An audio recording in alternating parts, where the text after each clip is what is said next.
students are leaving, I want to thank these members of the Central Illinois Youth Symphony.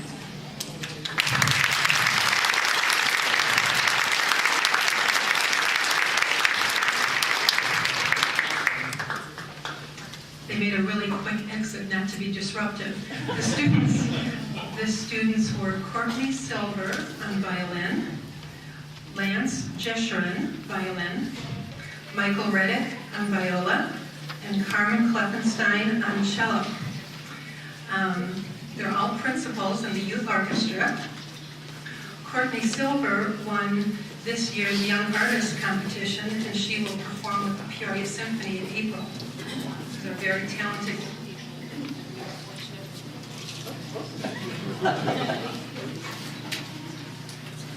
And we were fortunate to have them here today.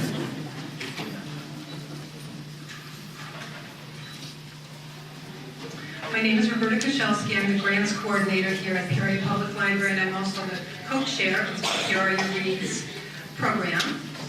Connie Voss is here, and she's waving.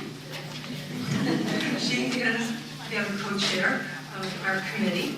She is the executive director of Commonplace. We have many people and agencies who work together to put on the Big Read Peoria Reads every year. And I would like committee members to wave their hands. I think most of them are probably out in the lobby. They worked on setup and food and book sales and check-in. So we have a community program that includes over 20 agencies, including Peoria Public Library, Commonplace, the Journal Star, Delta Kappa, Bradley, and WTVP Channel 47. Special thanks I know you want to give to Wanda and Pam from the library, who worked on providing and setting up the goodies in the back.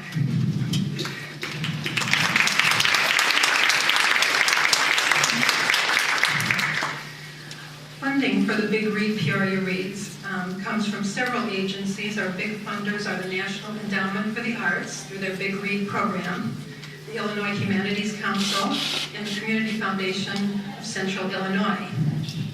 Our lead agencies are Commonplace and the Peoria Public Library. We have some board members from Commonplace here today in the front two rows in the VIP section. Dr. Pat Krosniak, who might still be in the lobby. Mr. and Mrs. Phil Klein.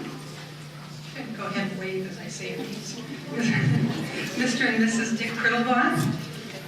Cheryl Dawson and guest. And Joanne Gruelle, who's also on the Peoria Reads Committee. From the Peoria Public Library Board, we have Paula Bryant and President Mike McKenzie. And we really thank them for the support they give to our groups to put on these events. The major portion of funding to bring Sara Paretsky today was made by the Friends of Peoria Public Library. You might have seen brochures out in the lobby. Would members of the Friends please wave? I think there's some in front here, some kind of shy ones, okay. Mike Meehan on camera is filming for Comcast Channel Cable 22. He also filmed our kickoff event, which was broadcast 5 times. And in fact, it's going to be rebroadcast March 18th and 25th. That's this Wednesday and next Wednesday at 6 o'clock on Channel 22 here in Peoria and 44 not in Peoria. I look at Tricia as I'm saying these things because she's the PR person and knows everything. Okay, please silence your cell phones. Tricia told me to tell you that. Now to introduce our speaker, I present to you the esteemed president of Friends of Peoria Public Library, Mr. Sandy Hendricks.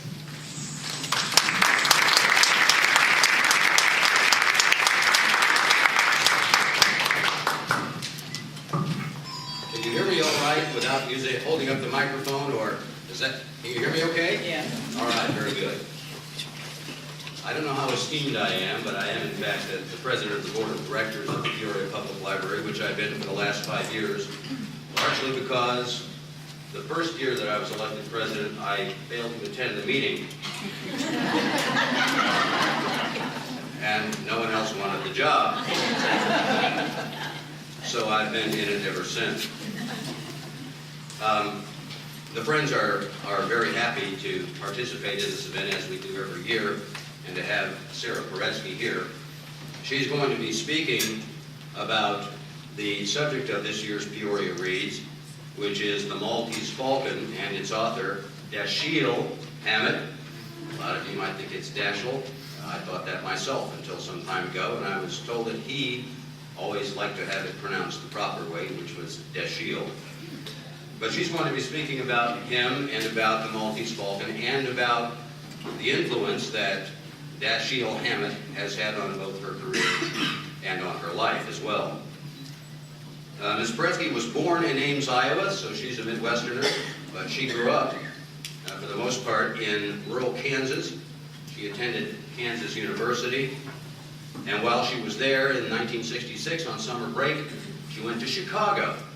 While in Chicago that summer, she worked with Dr. Martin Luther King, who was there working to integrate the Chicago public schools. In 1968, after she graduated from Kansas with her degree, she moved back to Chicago, and she's been a resident of that city ever since. And if you've read her novels, you know that Chicago plays a very prominent part. It's almost a character unto itself in many of her books. She is married to a retired physicist who taught at the University of Chicago, and from that distinguished institution, she has 2 advanced degrees. She has a PhD in history and also a Master's of Business Administration. And she is a Cubs fan.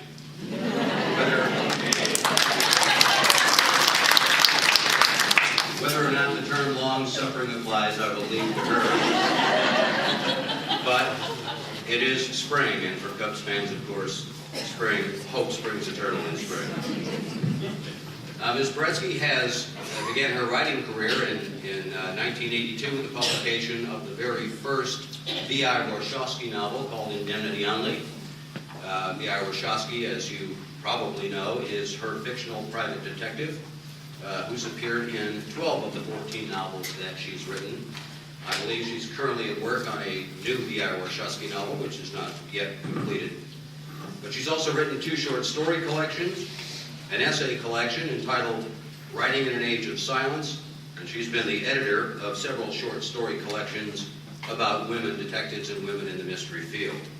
Her most current completed novel is Bleeding Kansas, which is now out in paperback. Some of you may have seen it out there on the table, along with another one of her novels. And I noticed some of you have brought books with you that she has written. So hopefully we'll have time afterwards, if you haven't gotten to her already, to have you meet her and maybe sign one of those books. In her distinguished career, she's received a number of awards. The British Crime Writers Association has given her the Diamond Dagger Award, which is an award for lifetime achievement. For her novel Blacklists, she received the Gold Dagger Award. In 1988, Ms. Magazine named her its Woman of the Year for founding Sisters in Crime, which is an organization that supports women mystery writers. She also has received 3 honorary doctorates, and probably the biggest award that any writer can have, which is the approbation of the reading public, is evidenced by the fact that worldwide her books have sold millions of copies. However, her life is not simply about writing, it's also about public service. She's the founder of the Sara and 2C Dogs Foundation, which supports women in the areas of arts and letters and sciences. She's endowed several scholarships at her alma mater, Kansas University. She's mentored students in Chicago's inner city schools. She's also on the advisory boards of 2 organizations, Literature for All of Us, which is a literacy group for teenage mothers, and a group called Thresholds, which is an organization that services Chicago's mentally ill homeless. So, with all of that past us now, we can get on to the main part of the program, and it's with great honor that I introduce to you Sara Paretsky.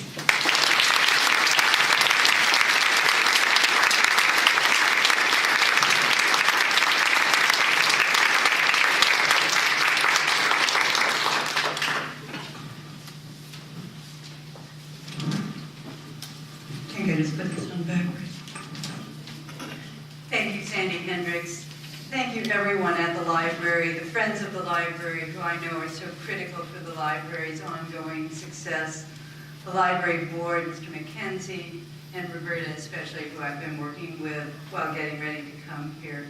It's a great pleasure to be here, and I also want to thank all of you for coming out on this beautiful sunny afternoon. You, as they say in the airlines, you have many choices. And, I'm glad you chose to spend this afternoon here.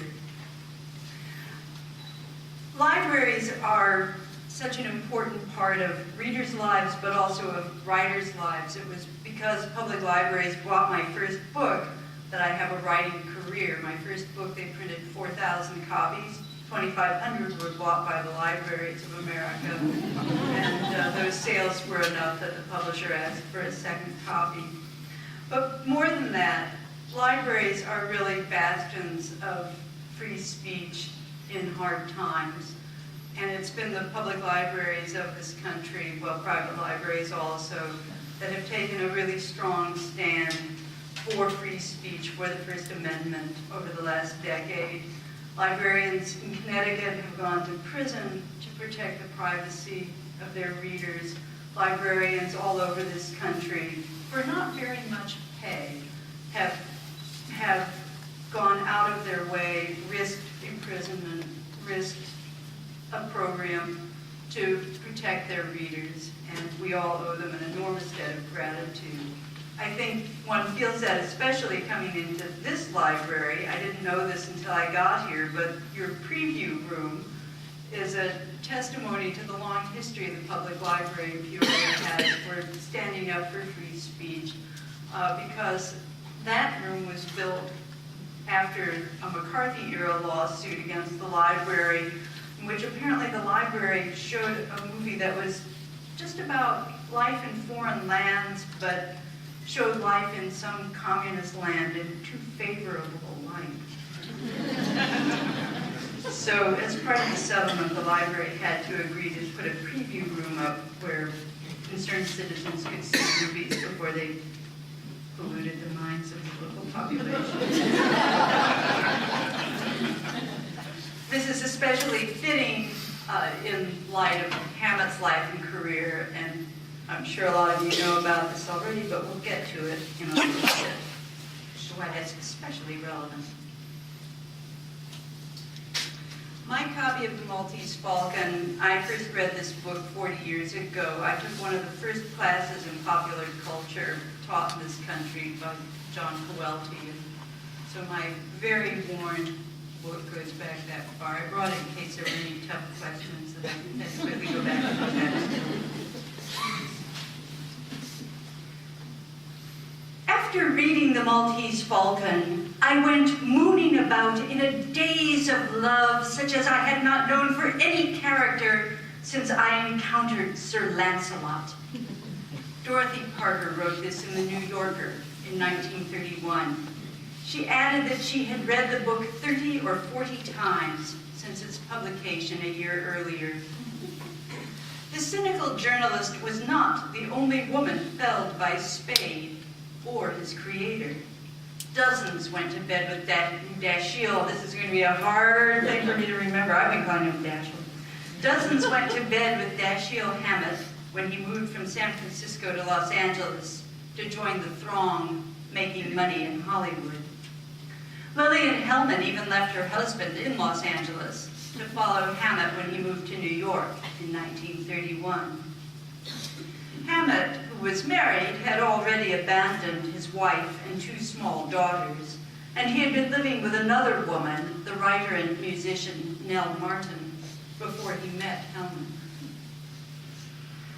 Sam Spade made Hammett famous, and for a short time, rich. The man who had been unable to feed his family a few years earlier started getting $2,000 a week from Paramount to come up with original storylines.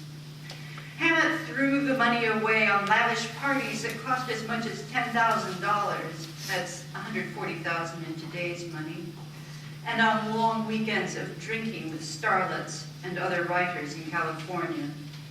Very little went to his wife Jo's or his two daughters.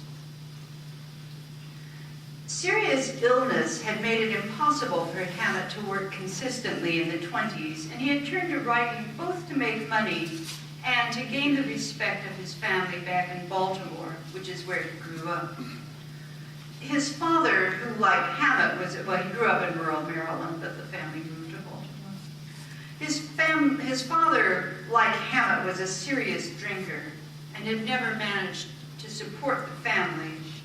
Hammett's mother forcibly expressed contempt for all men, including her two sons. Hammett had to drop out of school when he was around 14 to support the family.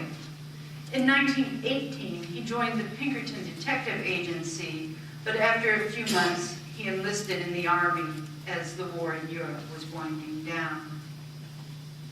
He ended up being a driver, an ambulance driver, in a military camp in Maryland. And there he was felled by the serious flu epidemic that really swept through these Army camps in 1918 and 19. In his weakened condition, he contracted TB, and that illness in some form or another dogged him his whole life. He never really fully recovered. After he was demobbed, the Army sent him to a sanitarium in Montana, and there he began an affair with one of his nurses. They married and moved to the San Francisco Bay Area when she became pregnant. Well, during the 1920s, he tried to hold down a variety of jobs, which ranged from a 4-month return stint at Pinkerton's to writing ad copy for a San Francisco jewelry store. But Hammett would often start coughing and hemorrhaging blood from his lungs. They would find him in the jewelry store sitting in a pool of his blood. And he had to quit that job and other jobs, as well as the Pinkerton's job. So he finally turned full-time to writing because he could do it at home. And also, he wrote so fast that even getting paid only a penny a word, he still could make $300 a week in a good week. He wanted to be a poet. He wanted a kind of reputation that would impress his censorious mother and her equally censorious relatives. But the best-paying outlets for fiction in those days were the pulp magazines. There were at least 70, maybe 80 pulps in the 20s. They got their name from the cheap paper made from the sort of pulpy dregs of the paper mills that they were printed on, which made them very cheap and affordable. By the mid-1920s, Hammett was chiefly writing crime and detective stories. His Pinkerton experience gave him an edge that most of his contemporaries lacked, but frankly, most of his stories came from his own feverish imagination and the reading that he was doing. Of all the pulps, the most famous and the most enduring was the Black Mask Quarterly. Hammett became one of their most valued contributors. In 1934, Hammett wrote of Sam Spade, "Spade had no original. He's what most private detectives I worked with at Pinkerton's would like to have been, and what quite a few in their cockier moments thought they approached. For your private detective does not want to be an erudite solver of riddles in the Sherlock Holmes manner. He wants to be a hard and shifty fellow, able to take care of himself in any situation, able to get the best of anybody he comes in contact with, whether it's a criminal, an innocent bystander, or a client." In fact, Hammett saw himself as Spade. Dashiell was his middle name. His first name was Samuel. Hammett had his own photograph placed on the cover of several editions of the Falcon. Although his 2 stints at Pinkerton's totaled less than a year, I think about 7 or 8 months altogether.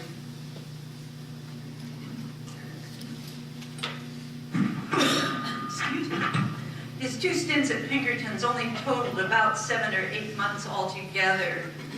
He claimed that he worked on a number of their high-profile cases, including ones that took place in Montana and the Rockies while he was in San Francisco. None of that really matters, though, because Hammett was a gifted and innovative writer. Still, though Sam Spade is arresting and unusual, he's not sui generis. He comes to us from the tradition of the American loner hero that goes back to our earliest literary figures. As soon as our first pioneer ancestors tamed the great wilderness in which they found themselves, they started to feel nostalgic for it and to romanticize it. Our earliest fictional hero, after all, was Natty Bumppo, the intrepid frontiersman in Fenimore Cooper's Leatherstocking Tales. Your ways aren't my ways, Bumppo. What am I doing wrong here? Do I have it too close to my mouth?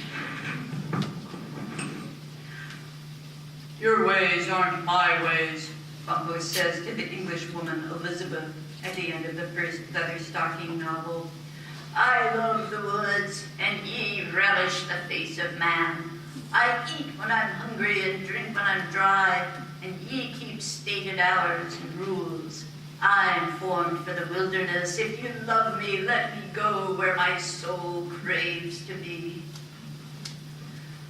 Natty Bumppo may have been our first loner hero, but he quickly had many heirs. As the Great Plains became the new frontier of the 19th century, the cowboy took over the role of frontiersman. Figures like Owen Wister's The Virginian, published to internet acclaim in 1905, were famous because they were more at home in the saddle than in settled towns. The plains and the mountains were where they knew how to survive.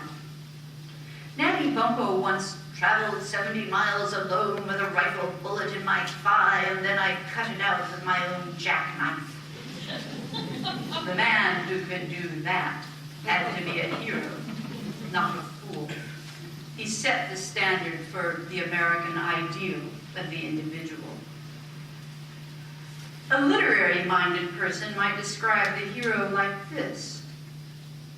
Down these mean streets a man must go who is not himself mean and who is neither tarnished nor afraid. He must be a complete man and a common man and yet an unusual man. He must be, to use a weathered phrase, a man of honor. He will take no man's money dishonestly and no man's insolence without a due and dispassionate revenge. Those words, of course, are Raymond Chandler's, written some 65 years ago to describe his detective hero, him whom he thought of as a knight. In that same essay, Chandler praised Hammett for taking the corpse out of the drawing room and putting it back in the alley where it belonged. At the end of the loner's story, whether it's about cowboys like Shane or Clint Eastwood who ride off into the sunset, or about detectives, Philip Marlowe or Sam Spade or Shane himself must face their devils alone. They can't form close human attachments, these Marlborough men. What? They can't form close, okay.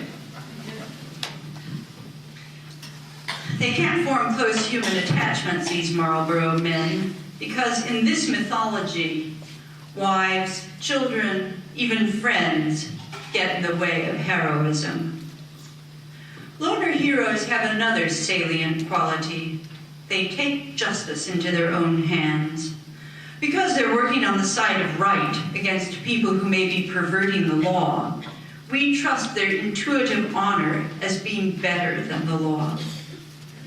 When H.L. Mencken and George Jean Nathan founded the Black Mass Quarterly in 1920, they started a formal vehicle for bringing this loner hero to the American people.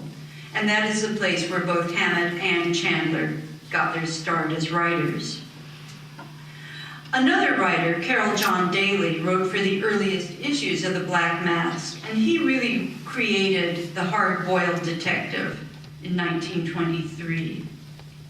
His detective was called Race Williams, and in one story, Race spelled out the Private Eye's character. I'm sorry if I appear hard-blooded. Them that live by the gun should die by the gun. But he did not believe in shooting people at whim. I'm all for justice and fair play. My conscience is clear. I never bumped off a guy who didn't need it.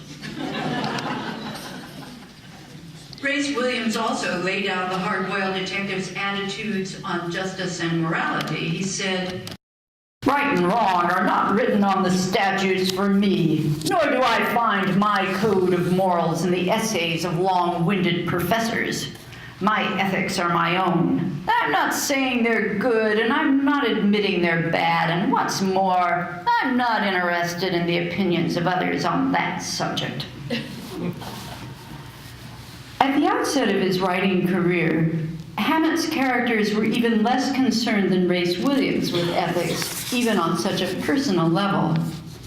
The Continental Op, the nameless detective about whom Hammett wrote many short stories for Black Mask and other pulps, became the protagonist of his first full-length novel, Red Harvest. Like Grace Williams, the Op has no ethics. His only code is getting the job done and surviving. Red Harvest is an appalling book because the violence is so pervasive. I'm going to try this again. Because the violence is so pervasive.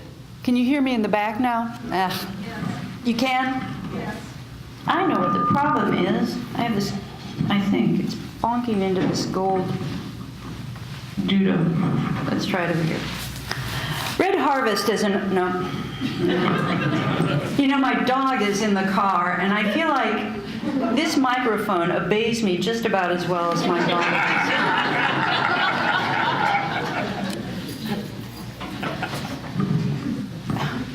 Red Harvest is an appalling book. The violence is so pervasive, it infects even the detective. There's no one, really, with whom the reader can empathize. The Continental Op solves the problems of Poisonville by pitting everyone involved in it against each other. He himself gets toked out of his mind on laudanum and alcohol and feels no remorse when he thinks he may have killed a woman in his drunken stupor. It was Red Harvest that brought Hammett to the attention of the New York and LA literary establishments. Blanche Knopf, who co-founded Knopf with her husband Alfred, became Hammett's editor, a very powerful sponsor indeed. Blanche suggested a number of changes to the manuscript, including changing the title from Poisonville, which she thought would repel readers, to Red Harvest. She also made Hammett tone down some of the gore. Even so, the edited version could teach Quentin Tarantino a thing or two about graphic violence. Knopf published Red Harvest in 1929, followed by The Dane Curse later that same summer. Still in 1929, Hammett serialized The Maltese Falcon in the Black Mask, and Knopf published it as a novel in 1930. Hammett poured everything into The Falcon. He had been educating himself, reading literature, history, philosophy, to make up for his truncated education. And he put the results of his study of medieval history into the background of The Falcon, with its romantic backstory about the Knights of Malta. The book also plays with some of the philosophy Hammett had been reading, and he was also strongly influenced by Freudian psychiatry, psychoanalysis in his reading, not in how he thought it pertained to life, but how he thought it pertained to understanding human motivation as a deeper clue to crime than the sort of arid, cut and dried clues that the British crime writers of the period were using. Young and self-taught though he was 35 when The Falcon was first published, Hammett was already a master of his craft. He used his newfound erudition to support the story he was telling, not to dominate it, unlike Chandler or even writers like Saul Bellow, who worried so that people would underrate their intellects that they weighed down their work with too much intellectuality, in my opinion. In the wake of the numbing slaughter of World War I, Ernest Hemingway had announced an end to words like glory and honor to describe men at war. Like Hemingway, Hammett strove for a terse, understated style as a way to make violence seem more immediate, more palpable to the reader. In the 20s, writers in English like Lawrence and Joyce were pushing the limits of allowable prose in their descriptions of the body, not just in sex, but all physicality, the smells, the strains, the grunts.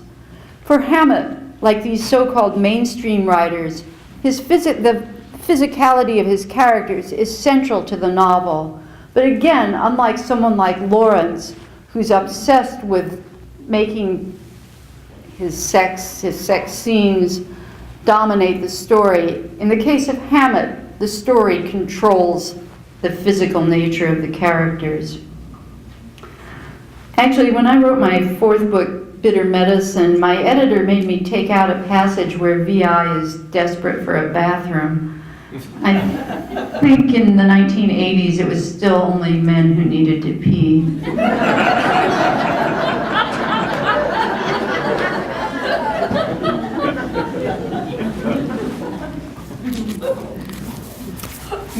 In The Maltese Falcon, there are a couple of off-stage murders. There's one scene where the fat man drugs and cautious Sam. There's a fight between Bridget O'Shaughnessy and Joel Cairo. But none of these scenes has the graphic, numbing violence of Red Harvest, let alone of much of today's crime fiction. The Falcon's physicality lies rather in the intensity of the characters' struggle with their emotions and the vividness with which Hammett brings these personalities to the page through their bodies. The book opens with a description of Sam's long, bony jaw, his yellow eyes, his V-shaped nostrils. In every encounter that Sam has, whether with Bridget or the fat man or the police, we see his body acting and reacting. His eyes are yellow and hold an exaggerated amount of candor when talking to the police. Then they become dull, almost dead. When Police Lieutenant Dundee hits Spade, his thick, sloping shoulders writhed. The effort not to hit back puts deep creases between his brows. His nostrils moved in and out with his breathing. Red rage came suddenly into his face, and he began to talk in a harsh, guttural voice, holding his maddened face in his hands, glaring at the floor. The final scene with Bridget O'Shaughnessy goes on for pages as Sam's eyes become bloodshot. His voice turns to a croak. Sweat pours from his body with the intensity of his struggle. Again and again, Bridget tries to persuade him of her love for him, his for her, and why that should make him let her go. Finally, Sam pulled his hand out of hers. He no longer either smiled or grimaced. His wet, yellow face was set hard. His eyes burned madly. He said, "Listen, this isn't a damned bit of good. You'll never understand me, but I'll try once more, and then we'll give it up." Of course, Bridget can't understand, partly because she's the murderer, and partly because, unlike Sam, who is both body and mind, she exists only in the body. When the cops show up a few minutes later to arrest Bridget, Sam pushes her forward into their arms, then discusses the fat man, Wilmer, and Joel Cairo for some minutes without any further mention of the woman. There's no description of her as she leaves, no word of Sam looking at her or thinking about her. In the movie, they show Mary Astor in the elevator behind the bars of the cage, sort of symbolically in prison, and Bogey looking at her. But in the book, she was done, as far as he was concerned. When Hammett became famous, he did leave his wife, Joes, to whom he dedicated The Maltese Falcon, and their two daughters, really with almost no more of a backward glance than Spade gives Bridget. It's true that in his collected letters, there are many affectionate letters from Hammett to his daughters and even to his wife, but she had to struggle mightily ever to get any child support or alimony from him. He didn't see the girls until they were with one of them in her teens, the other was even older. He could put it on paper, but he talked the talk, but he couldn't walk the walk.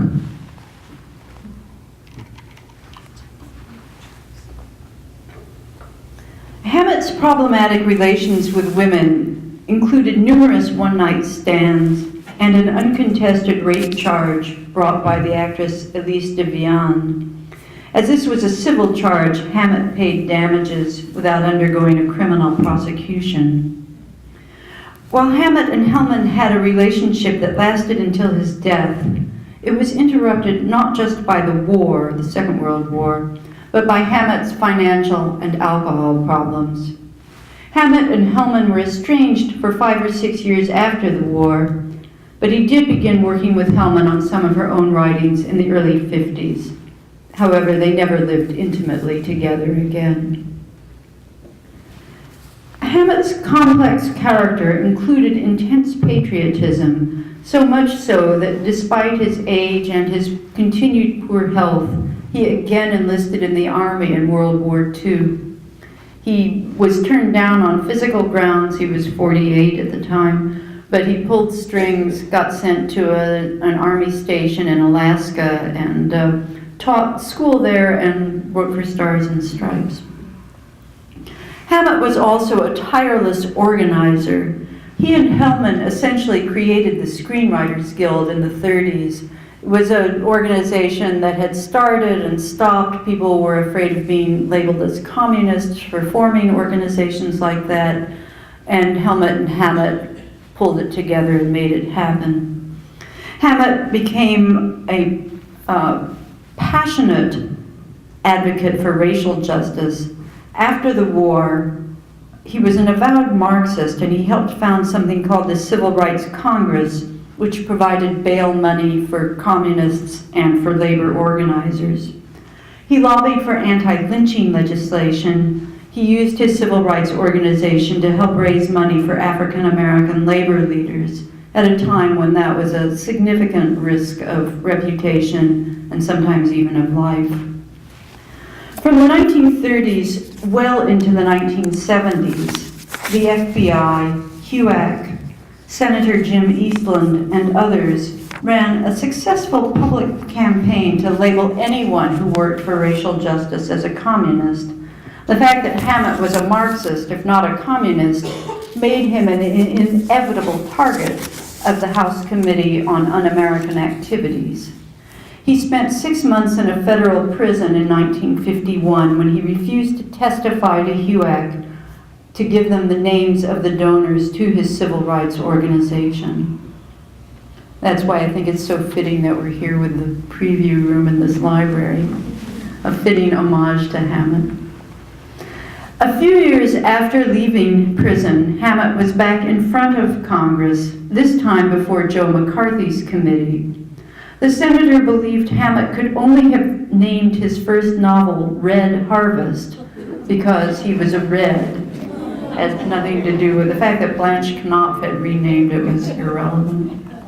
McCarthy even went so far as to remove copies of Hammett's novels from all U.S. government-funded libraries, including all American embassies, so that federal employees wouldn't be exposed to Hammett's communist outlook. And Knopf, Hammett's publishers, were so chicken that they took all of his titles out of print for fear of themselves being labeled by McCarthy. When Hammett died in 1961, a veteran of both the first, unlike libraries, publishers are not very noble beings. When Hammett died in 1961, a veteran of both the First and Second World Wars, as well as of the McCarthy-era blacklist, the FBI tried to block his burial in Arlington. Like every other noir writer, my own work is strongly influenced by Hammett.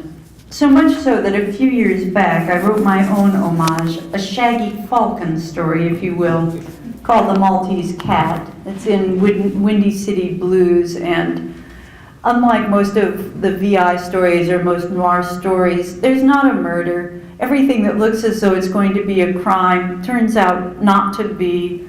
Every character in it is named for one of the characters in the Maltese Falcon. But in my story, Miss Wonderly's sister really has she really has a sister. The sister really has run away from home.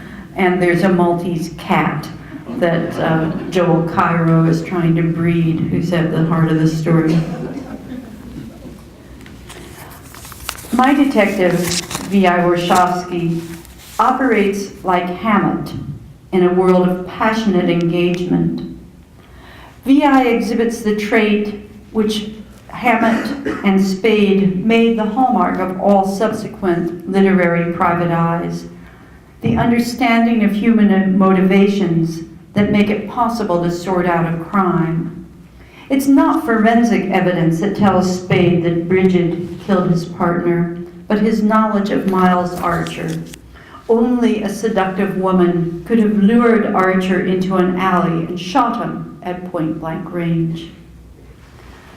In another way, my work developed as a direct reaction against Hammett and the noir form he helped create. The character of Bridget O'Shaughnessy recurs so relentlessly in Western fiction that we accept her unthinkingly as part of the landscape. She shows up as Carolyn Polhemus in Scott Turo's Presumed Innocent, as Dolores who, quote, reeks of sex in Chandler's The Little Sister. Above all, of course, she shows up as Eve in the Garden of Eden.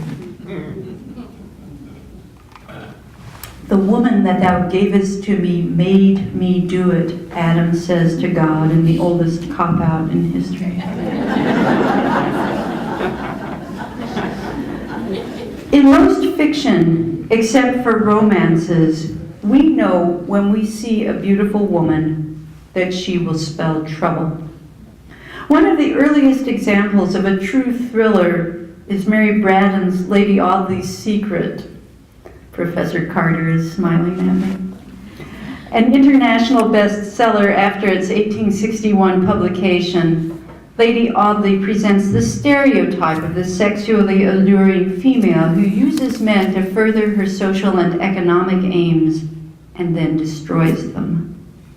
Lady Audley has soft and melting blue eyes, the graceful beauty of a slender throat and drooping head, a gentle voice filled with low music and a perfect harmony which pervaded every charm.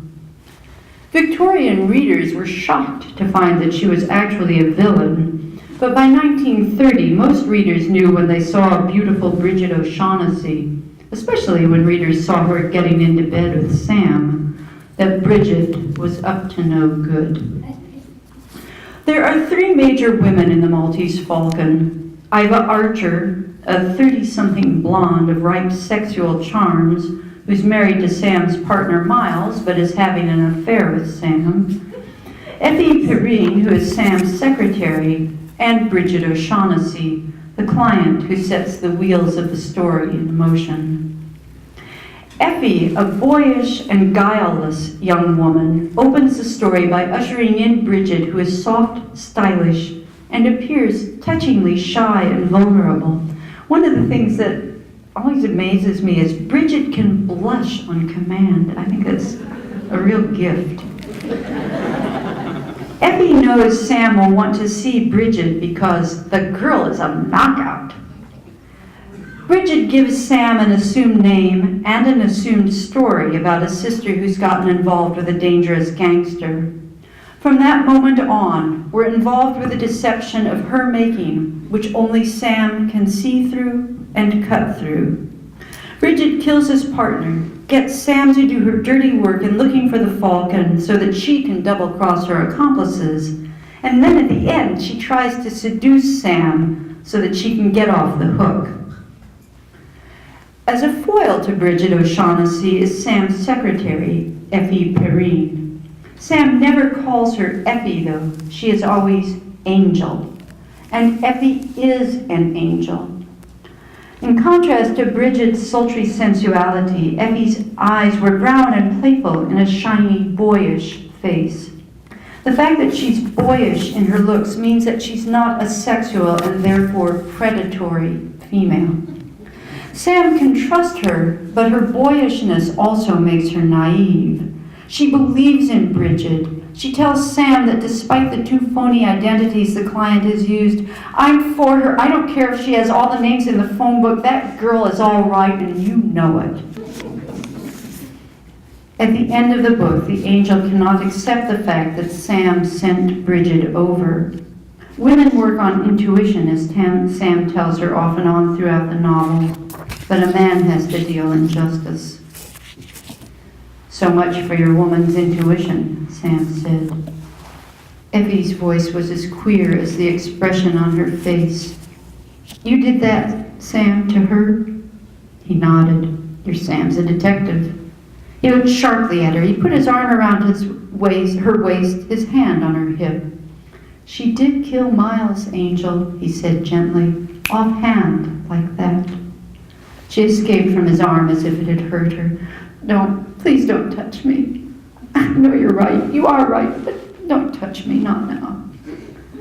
Still, Hammett recognizes that Sam is not an innocent himself, and it's what makes him, I think, a more complex and satisfying writer than other noir writers, even than Chandler or Ross MacDonald. Sam has been sleeping with Iva Archer right after the sort of sexy, blowsy wife of his dead partner. Right after the scene with Effie, Iva arrives. Effie returns to Sam's office to tell him that Iva is waiting. Spade, looking at his desk, nodded almost imperceptibly.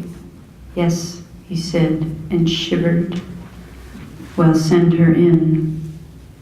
The novel ends exactly there, on that somber note, with Spade having to face the disagreeable consequences of his actions.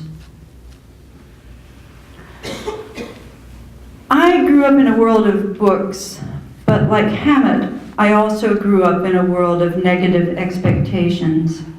In his case, it was his mother who thought all men were worthless. In my case, it was my parents who believed that girls functioned only as domestic auxiliaries. I raised my two youngest brothers, one born when I was 9, the other 4 years later.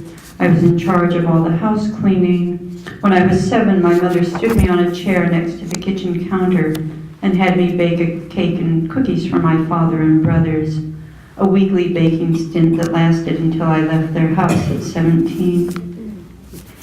My father used to assure me that my childhood writing was derivative, that I lacked the genius necessary for originality. My mother, bitter over the doors that had closed on her, some by her choice, others by social constraints, angrily sought to keep me in the same box she inhabited. For much of my early life, I retreated from the violence and the negative expectations around me into a world of daydreams. The books I read and the stories I wove out of them about my own life, miraculously altered, became more present, more real for me than the dull routine around me. In adolescence, I discovered the world of English crime novels. Peter Wimsey and Albert Campion were particularly beguiling because they dwelt in a land of manners, wealth, and especially of order. It was the orderliness, the elegant repartee that I coveted, not the puzzles that the detectives solved. From the age of 13 on, I read crime novels in preference to almost any other kind of book. In fact, so much so that the month before I took my doctor's orals at the University of Chicago, I read 24 crime novels. Should have known then that I was on the wrong career track.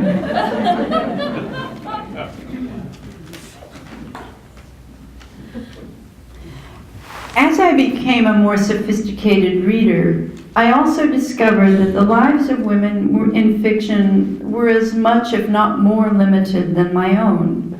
They could be the vamps and villains like Bridget O'Shaughnessy, or they could be sweet but clueless virgins like Effie Perrine. I loved Dorothy Sayers' work when I was younger, but even Harriet Vane and the combined female intelligence of Shrewsbury College need Peter Wimsey to rescue them, and Sayers considered herself a feminist. From my first reading of American hard-boiled novels in my early 20s, I knew I wanted a female detective who turned the tables on those negative images of women. But I was still living then in a world of daydreams. For years, I had a daydream of myself, seeing myself with a finished published book, but I did little to make it happen. I created a very hard-boiled detective, a woman named Minerva Daniels, who drank cheap bar whiskey and chain smoked. You know, don't try to write about a chain smoker you've never smoked yourself. You just don't know when they are going to want that next cigarette. In the middle of the night, as I imagined this story, a guy with slim hips and broad shoulders would come to her office. He would offer a fake name, he would try to seduce her, and then he would turn out to be the main villain. Well, over an 8-year period, I think I wrote a total of 10 pages about Minerva. Maybe it's just as well that I abandoned the project, because good parody takes a different sensibility than mine to execute well. I was working as a manager for CNA Insurance in Chicago by that time. My boss was a guy who, let's just say he had some issues. Among other things, he used to like to bet with his colleagues on how long it would take him to get a woman to cry in an important meeting. I can still remember the October day in 1978 when I was at a meeting in his office. I was looking out at the naked trees in Grant Park on a dreary afternoon. My lips were saying, "Gosh, Fred, heck of an idea," and the balloon over my head was saying something unprintable. And in that moment, VI came to me. A woman like me and my friends, doing a job that hadn't existed for women when we were in school, but saying what was in that balloon. It was a revolutionary step, creating a woman who, like Sam Spade, was physical, who had a sex life, but was a moral and ethical being, able to analyze problems and solve them. VI was neither angel nor monster. She was a person. She was revolutionary in more subtle ways as well. In the opening scene of the first novel in my series, VI is driving in the dark, parking in the dark, working in a dark building because the fuses have blown. Women are supposed to be afraid of the dark, but VI claims the night, as she claims her right to exist, like Sam Spade, in both body and mind. In small ways, too, she differs from the men of the noir world. She has friends that really support her, that tell her when she's wrong and keep her going when she's hurt. At the end of the story, she isn't alone. She's with a lover or with her beloved old friend, Lottie Herschel. The more I read about Dashiell Hammett, the more complex he appears to me, and the more, despite all of this, I see my connection to him. Neither I nor my detective can drink as he and Spade did. Actually, my favorite story about Hammett and alcohol, he became friends with Faulkner when he moved to New York. Faulkner had a pied-à-terre, and the two of them were great drinkers. They would meet on Thursdays and have, as they said, intense discussions of philosophy and literature.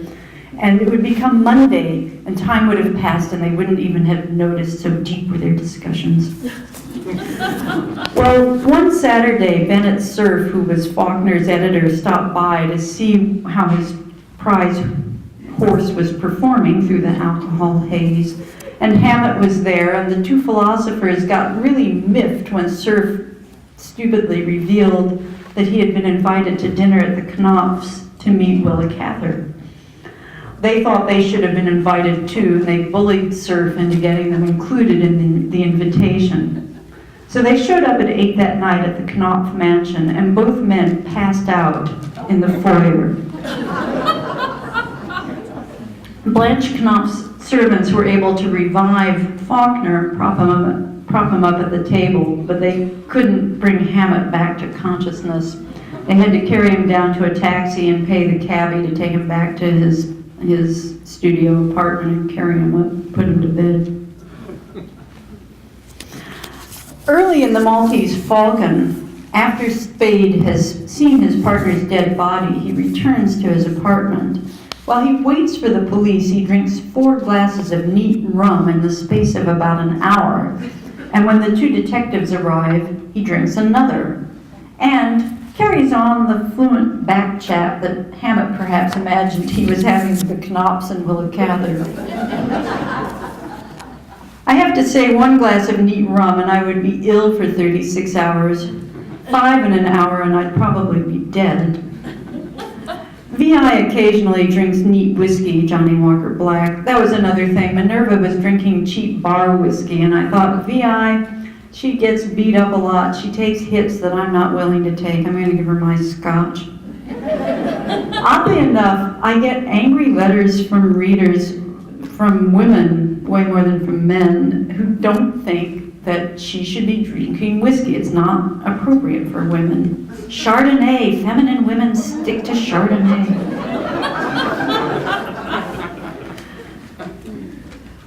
While I created VI as a conscious act of revolution against the image of the femme fatale in the Maltese Falcon and the rest of the noir tradition, Hammett himself had a complicated set of views on relationships with women. It's true he abandoned his wife and daughters. It's true he slept around. But he admired Hellman's talent enormously, and he was willing to subordinate his own art to support hers during the 30s and 40s.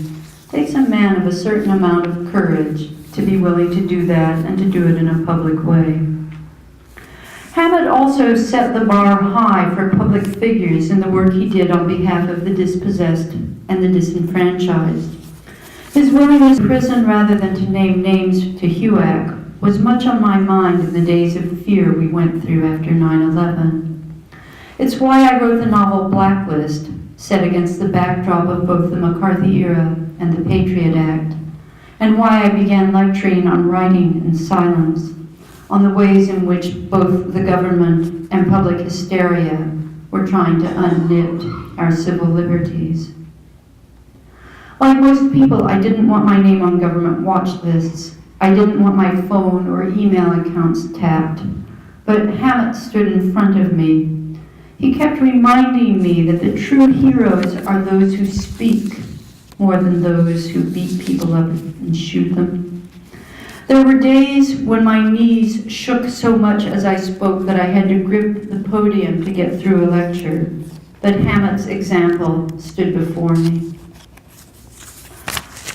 My own heroine, VI, is a woman of action, but like Hammett, more than like Spade, her primary role is to speak. That's why she can grow older, unlike most fictional detectives, because her success depends not so much on whom she shoots, but on her willingness to put into words things that most people would rather remained unspoken.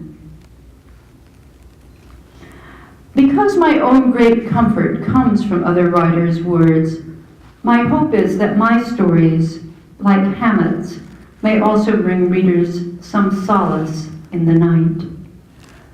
2,600 years ago, the poet Sappho, who saw the goddess descend from the heavens in a chariot pulled by sparrows, wrote, "Although they are only breath, words which I command are immortal."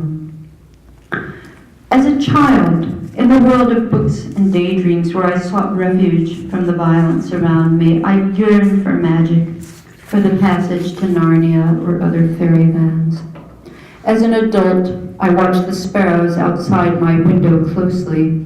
I still long enough for magic to hope that they'll bring me the goddess. But ultimately, I have to realize that these are hard-scrabbling urban birds trying to stay alive in a world that's tough on poets and on small creatures. In the end, though, I'm left thinking, what can be greater magic than this? That word on the page that pulls us into someone else's mind.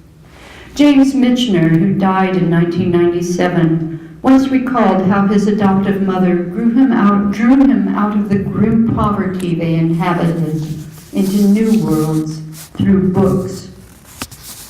We've all shared that voyage, going from our hiding place with a flashlight beneath the sheets or in the peace of a library or behind the back stairs into Bush Alley with Sam Spade or Thornfield Hall with Jane Eyre. In 2,600 years, Caesar, Charlemagne, Napoleon have come and gone. Battles that no one remembers were won or lost.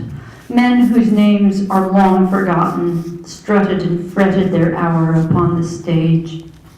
Through all this time, Sappho's word, that word which is only breath, has endured. What other comfort do we need? Thank you very much.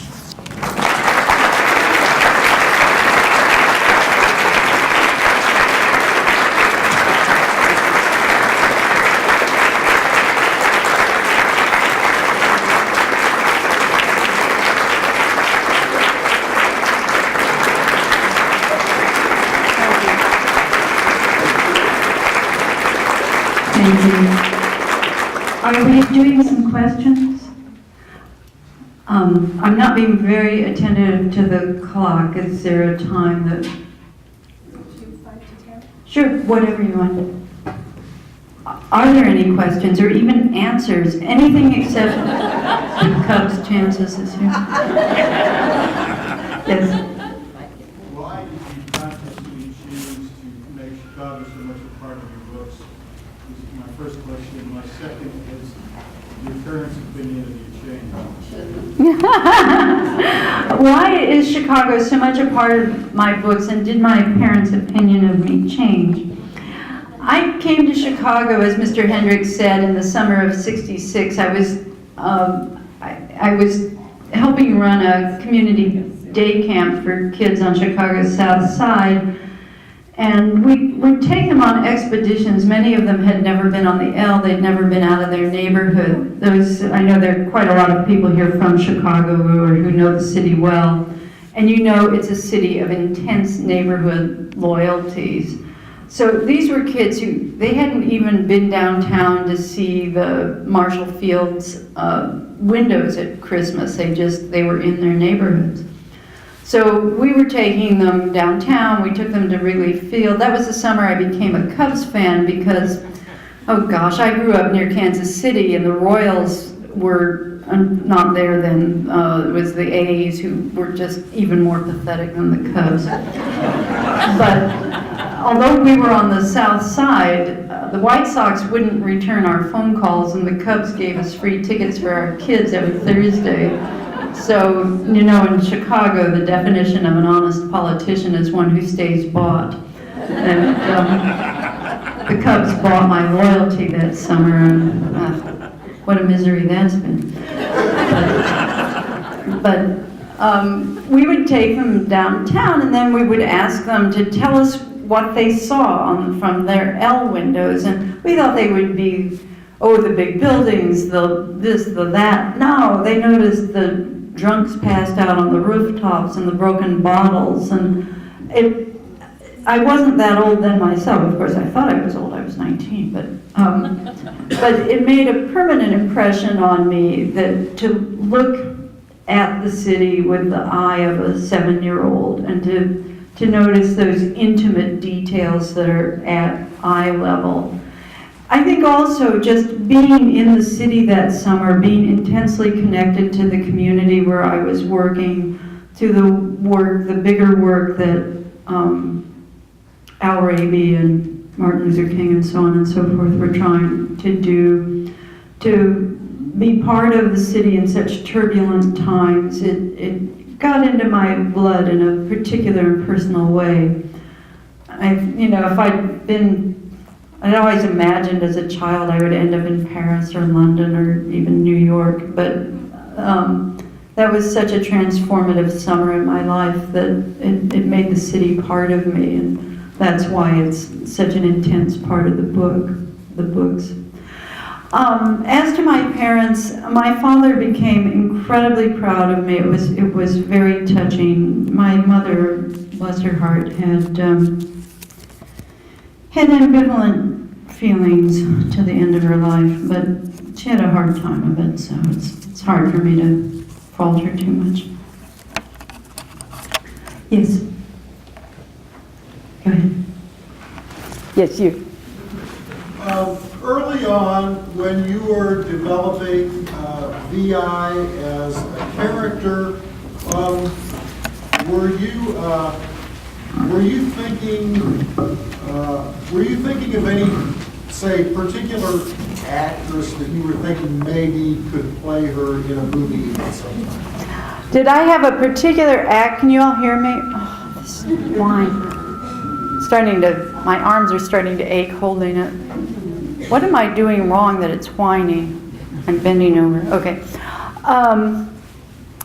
I wrote the first book to see if I could write a book. And then I was going to write a very different book. And my agent persuaded me that I needed to create a series in order to establish myself in people's minds. And then one thing led to another, and one VI story led to another. And I never really could imagine. I've written 2 books that aren't in the series, and although in some ways they're thrillers, they're not crime novels. Crime stories really only come to me in her voice. I tried creating another detective. I wrote a short story about her, and it was like an exercise. It didn't come to life, and I decided that, at least so far for now, VI is the voice that crime fiction comes to me in. I wasn't imagining a particular person to play her on screen. I was both lucky and unlucky, more lucky than unlucky, with Disney making a movie out of it. I was unlucky because it's a rotten contract, and I didn't realize it it was a 90-page document, which I started reading, and it included paragraphs that said, I am not making this up, that I swore that no movie had ever been made about this character in any part, not just of the solar system, but the galaxy. I had to promise that no movie had been made about this character in any language currently spoken, once spoken and dead, or not yet discovered. So I'm reading this, and it's getting me more and more confused, and I missed the little paragraph that said, we own the rights in perpetuity, with no reversion clause. So my agent said sign, I signed, and now I'm feeling like a moron. But I was lucky in that I didn't get a lot of money, but I got enough that I could quit my day job and work full-time on my writing. And Kathleen Turner was very committed to the project. Once Disney had bought the rights, I did start thinking of different people that I'd like to see play her. I really liked Amy Madigan, who's not very well known, but she's so Chicagoan. I mean, she is a Chicagoan. And the one time I met her for drinks, she was about to get into a fist fight with a bartender. And I thought, oh God, if the actress that I'm with is fighting the bartender, do I have to get involved? Can I just hold her coat?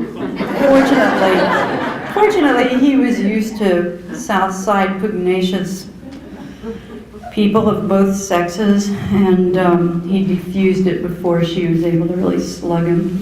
But nonetheless, I sort of liked her. I liked Jamie Lee Curtis a lot, Sigourney Weaver, Susan Sarandon, but Kathleen wanted to do the project, and that, believe me, is what it takes, is someone who wants to do the project and makes the studio do it, because they buy more movie rights than they ever make. Yeah. Yes. When you write the story, do you know the ending when you start, or do you kind of let the character take you there? When I write the story, do I know the ending when I start, or do I let the characters take me there? That's not such an easy question to answer. I know the crime, I know the criminals, I know why they committed the crime, but how the story is going to be told, I can only find out when I have characters that start acting and telling the story, and that alters it. Once people are in motion, it alters the dynamic of the story, and it even alters motivations and why people do what they do. My second book, Deadlock, I tried to write from an outline. I thought, oh no, they want another book. That means I'm a writer and I better do what writers do, which is outline. And it killed the book. Well, there were a lot of things that killed it. I wrote myself into a corner. I sent it to my agent, he's been very supportive, but he also is someone who just, you always know if your hair looks nice, if he tells you it looks nice, because he said, this book is not only unpublishable, it's unfixable. And I'm not a very secure person at the best of times. Fortunately, I still had my day job and selling computers to insurance agents. And it took me a long time. It took me 6 or 7 months to pick myself up off the floor and try to rethink the story and how to tell it. But I realized that one of the things that was wrong with the draft that he had seen was I had outlined it, and it meant that people were having to follow a pattern instead of letting what Jeeves always called the psychology of the individual come into play and help shape the story. Yes? Could you discuss Lottie?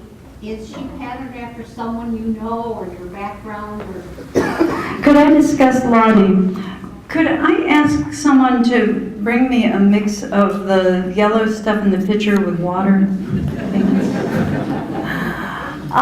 Lottie Herschel really evolved.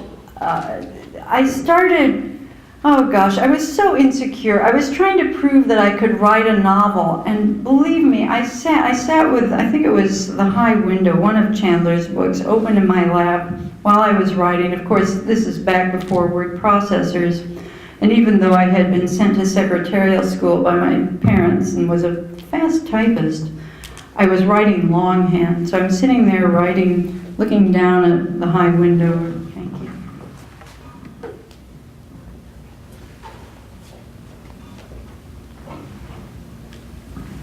And seeing, oh, the detective gets beaten up this far into the book, VI gets beaten up this far into the book.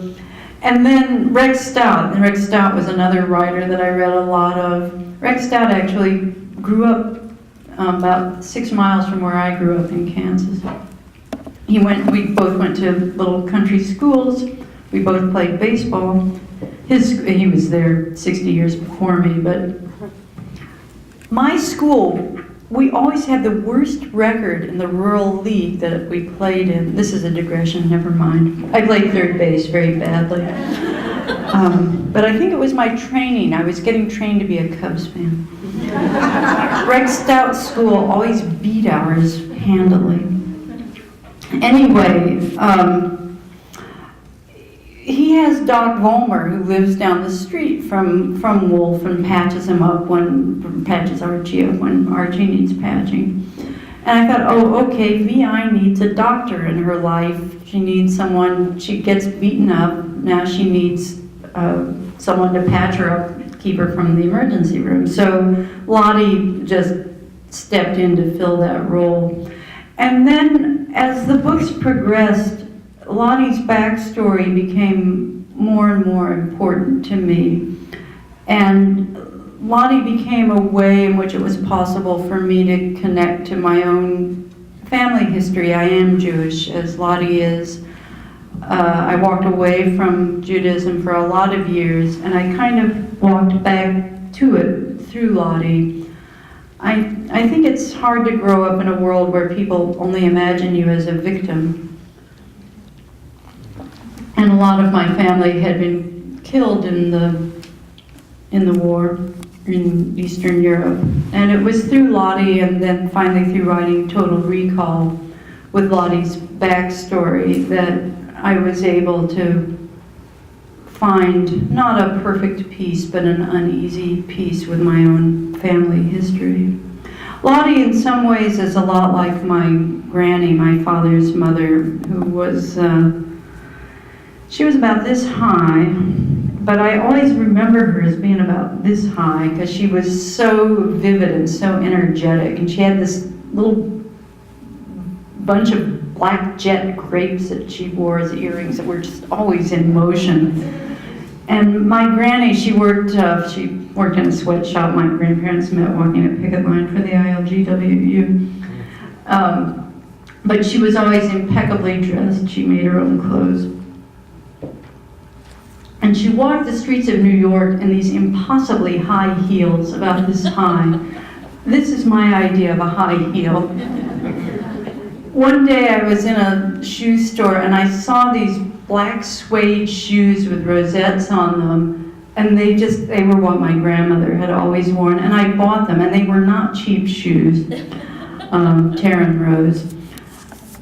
I can't wear them, I can't stand in them, I can't walk across the room in them, but I had to have them because they so evoked my granny. Sorry, way more than you wanted to know. Yes? You mentioned you felt a little afraid in speaking out. Yes. Tell us about that. Tell you about being afraid to speak out.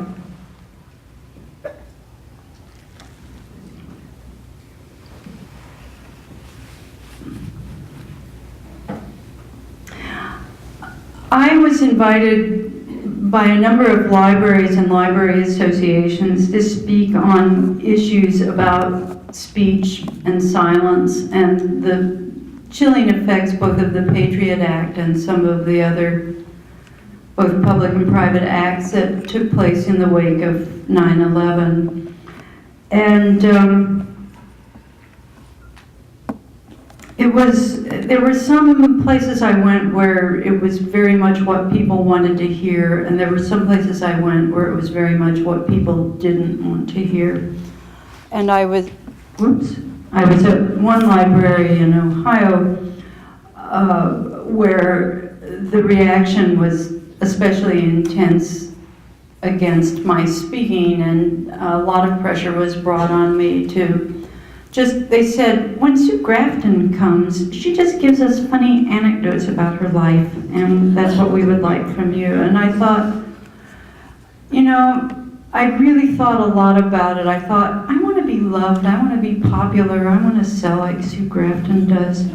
And then I really did think about Hammett, and I thought of the librarians who were on the front line of fighting for our civil liberties. Librarians who might be paid $40,000 or $50,000 a year. I thought, what a career. Go to library school, get a low-paying job, go to prison. And so I felt that this was a line that I couldn't cross, that it came down to that point where I either had the courage of my detective to speak, or I would not be able to live with myself. And it was a hard night.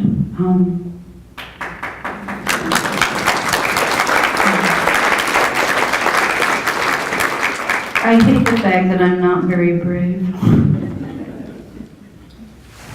Yes. I'm from the south side of Chicago, and I went to school in the Chicago area all my life. Where did you get that feel that you have for the city? I mean, do you research it? Because when I read your books, I'm home. That's nice. I like that. He's from the south side, and he feels when he reads my books he's back home. I get it from a milieu where she could credibly be a street fighter. I didn't want her having some unusual martial art ability. I wanted her being out of the neighborhood, out of the street. And then that neighborhood has continued to draw me in imagination and in doing research. When I was working on Bloodshot, which is the 5th book in the series, it's the first one where Vi really goes back to her neighborhood, where she does keep returning there in subsequent. And I met a couple of women, one who worked for trying to bring new industry into the area, and one who worked trying to clean up some of the pollution that existed there. And they knew that neighborhood. And they took me to Dead Stick Pond, which is part of the last little bit of, Chicago was built on marshland, and most of like where Lakeshore Drive comes down to the south side to the Museum of Science and Industry, that was all underwater 70 years ago. That's all landfill. So they took me into the marshes, into the swamps. There are families there who live in shanties who are not on city water, and you try to go in and bring social services to them, and they set their feral dogs on you. So that was how I started getting to know it. And then I have other friends who live there and try to run a small company down there. And, so I revisited it in Fire Sale, and then the next book in the series, Hardball, which will be published in September 22nd. It isn't a lot of action set there, but there's some action still set there. Vi grew up on Houston Street around 90th, 91st in Houston, and I used to take journalists there when they were doing interviews about me or about the city. The last time I went 2 years ago, our car was surrounded by some punks who, it was scary. It was only the fact that one of the guys in the car with me recognized one of the kids on the outside that we got away okay. So I feel sad about it, but I don't really feel safe going down there now. Vi does, though. Boy, is she way braver than I am. One more question, yes. Is the south side the worst part of Chicago, or is it the side that the Cubs are on? Is the south side the worst part of Chicago, or is it the side that the Cubs are on? I know the south side used to be but I don't know whether they... There are pockets of in various parts of Chicago that are not easy places to be on the south and the west sides. On the other hand, I live in Barack's neighborhood, and we feel pretty darn safe on the south side. I think it's like any place, any city. You have to know something about it, and you have to have some street smarts, and don't go where there's open gang shooting war unless you know what you're doing, what you need to be doing there, and why you're doing it. But I have a good friend who lives in a part of the city, part of the south side, where there've been a lot of drive-by shootings, but her block, her building, it's all cool. And so it's kind of like you have to know. I mean, when I go to a strange city, I don't know, and so I don't take the kind of chances I might in Chicago. Gosh, one of my sons is a very skilled machinist, knife maker, and years ago when I was still at the CNA, he made me my own set of brass knuckles. And CNA Insurance used to send me to, my territory was Detroit, Newark, Philadelphia. I was like, and third prize would have been. But, and they insisted that you travel at night because traveling was a privilege. So you had to put in a full day's work and then travel at night. So I was always landing in Detroit or Newark at midnight and trying to find my way where I had to be. So Tim made me these knuckles this is years ago. It still had airport security, but it wasn't like it is today. So I was in Detroit. I was booked on the last flight home, 10:47, Detroit to Chicago. And I was running late, and I forgot to put the knuckles in my checked luggage. I don't know if I would ever have known how to use them. Anyway, I got stopped by airport security. They took me in this little room. They locked me up. I'm thinking, I'm going to miss the plane. I don't want to do this. and called Chicago to see if I had any outstanding felony warrants against me. And I didn't. And they confiscated the knuckles, which I knew my only solace was I have very small fingers. I have the second to smallest ring size. I figured the guy was probably taking them home to his girlfriend, who probably couldn't wear them. But you know, I was crying, which made me even angrier. When I'm angry, I cry, and I say, if you would spend more time cleaning up Detroit and less time harassing people like me, I wouldn't have to carry these knuckles. Anyway, 2 weeks later, a woman went through Detroit airport security with knuckles, and she spent a week in prison, so I was really lucky that I was the first. And then Tim, bless his heart, made me a new set, and the new ones have my name in reverse raised letters on them. So if I ever punch you, it'll say Sara on your face.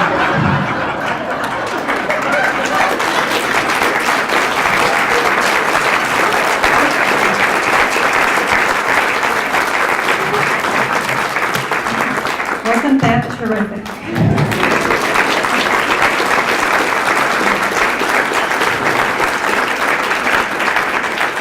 We're going to invite Sara to sit here and sign some books. We still have a few more, I think, left out in the lobby. Copies of Fire Sale and Bleeding Kansas. Thank you so much for coming. Have a good weekend.